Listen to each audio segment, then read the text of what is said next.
The UNS Aurora drifted in the void like a ghost with a heartbeat. Outside, the stars were sparse, flickers in a sea of black so deep it seemed to swallow light itself. This was the Outer Veil, a region of space so remote that even the great galactic empires had mapped it only in passing, labeled it uninhabitable, and moved on. Inside, the ship hummed with quiet life. Finn Orland sat cross-legged in Hydroponics Bay 3, fingertips brushing the petals of a genetically stabilized rose, crimson, velvety, and utterly out of place among the steel and synthetics. He'd named it Eleanor after his grandmother. Every morning, without fail, he poured a cup of recycled water into its base and whispered, "Still with us, love?" Near the bridge, Jax Wren cursed under his breath as he rerouted a fried coolant line with nothing but a magnetic wrench and a piece of chewed gum. Sparks spat from the panel. He didn't flinch. "Z," he called, wiping grease from his brow, "tell me again why we can't just jettison this entire subdeck." "Because, Jax," came the calm, gender-neutral voice of the ship's AI. "This subdeck regulates oxygen for 6 human lives."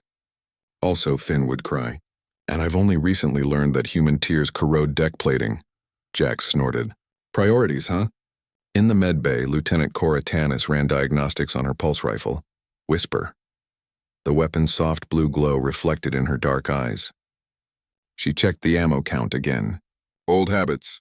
Europa still haunted her dreams. Ice, screams, and silence where her squad should have been. On the observation deck, Dr. Mira Kyle floated near the viewport, earpiece in, listening. Not to music, not to comms, to the static between stars. She'd spent years tuning her neural implant to hear what others couldn't. The whispers of dormant machine minds, the sighs of dead worlds, the echoes of civilizations long gone. And then, she heard it, a sound that shouldn't exist. Her breath caught. It was faint, a ripple in the cosmic background noise, but unmistakable. A voice, small, human, singing, "Twinkle, twinkle, little star." Mira froze. Her hands trembled. She replayed the signal 3 times. Same frequency, same linguistic structure, English, pre-collapse dialect, early 21st century. She bolted for the bridge. Captain Elias Varr stood at the command console reviewing stellar drift charts. His uniform was worn at the cuffs, his beard streaked with gray. On his desk, a cracked silver locket lay open. Inside, a faded photo of a girl with braids and a missing front tooth. Lena, 7 years old the day Earth went dark. "Captain," Mira said, voice tight. He turned. One look at her face told him something impossible had happened. "It's a signal," she said. "Not automated. Not looped by debris, live, a child. Singing." Elias went very still. "From where?" Mira pulled up the astrometric data. A single point blinked in the dead zone beyond the Krell expanse. A region scoured clean during the Silent War. Stars extinguished. Planets vaporized. Nothing should be transmitting from there. Nothing should be alive. Directional source is unstable, she said. But it's repeating every 11.3 minutes, same song, same voice. Jax appeared in the doorway, wiping his hands on a rag. "Kid's got good taste. My nan used to sing that."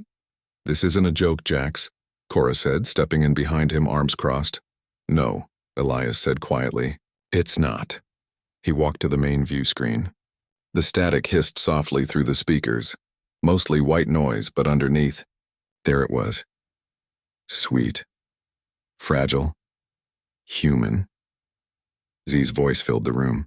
"Analysis confirms vocal cords, respiratory rhythm, emotional inflection consistent with a human child aged 6 to 10. Signal origin, unknown. Source technology, inconsistent with any known post-collapse human colony." Finn entered last, holding a thermos of chamomile tea. He didn't speak. He just listened. The song ended. Silence returned. Then, after exactly 11.3 minutes, it began again.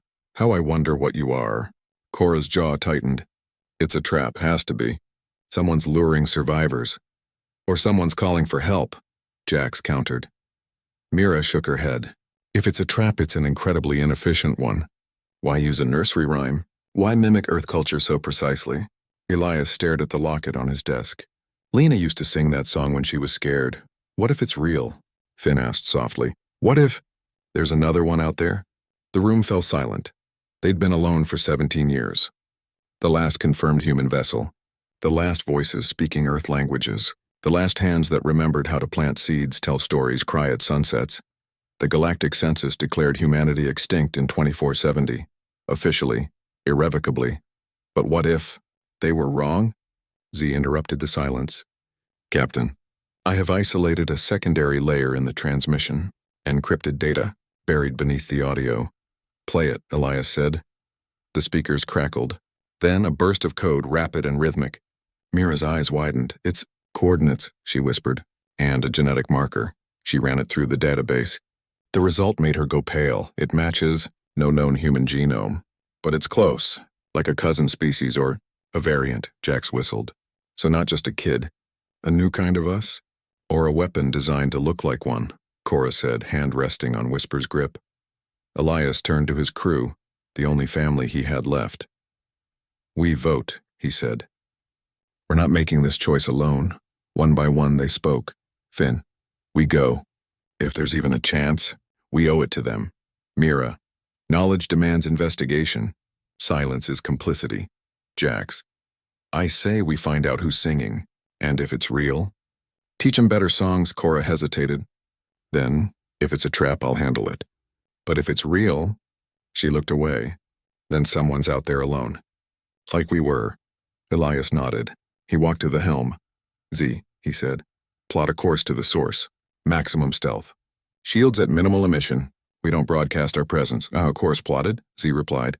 Estimated transit 38 hours. Warning. The Krell expanse contains active sensor ghosts and gravitic anomalies. Survival probability 63.4%. Then we'll make it 100, Jax said, sliding into the pilot's chair. As the Aurora's engines hummed to life, Elias returned to his desk. He picked up the locket, kissed it gently, and placed it back in his pocket, next to his heart. On the view screen, the static continued, and the child sang. Up above the world so high. Mira stayed on the bridge long after the others had left. She replayed the signal one last time, but this time, she heard something new. Beneath the singing, almost imperceptible, a second voice. Whispering, not in English, in Latin. Sperare. Semper sperare. Hope, always hope. She froze. That phrase. It had been etched into the cornerstone of the Vatican ruins, recovered by archaeologists in 2451, preserved in Earth's last cultural archive. No alien would know that. Her breath caught in her throat. This wasn't just a signal, it was a message, and it was meant for them. She turned to Z. Run a deep linguistic cross-check. Compare the whisper to pre-collapse Earth liturgical texts. Processing. Z paused. Match confirmed. Source, Vatican Library, Earth. Last accessed by human scholars in 2468. Mira's hands shook. Someone, something, out there, remembered Earth. Not just its songs, but its soul. She opened a private comms log. Personal log, Dr. Mira Kale. Stardate 2487-1107. We thought we were the last, but the stars just sang us a lullaby, and in it I heard home. Outside, the Aurora slipped into the dark, engines glowing faint blue against the endless night. The child's voice faded into static, but the hope that remained.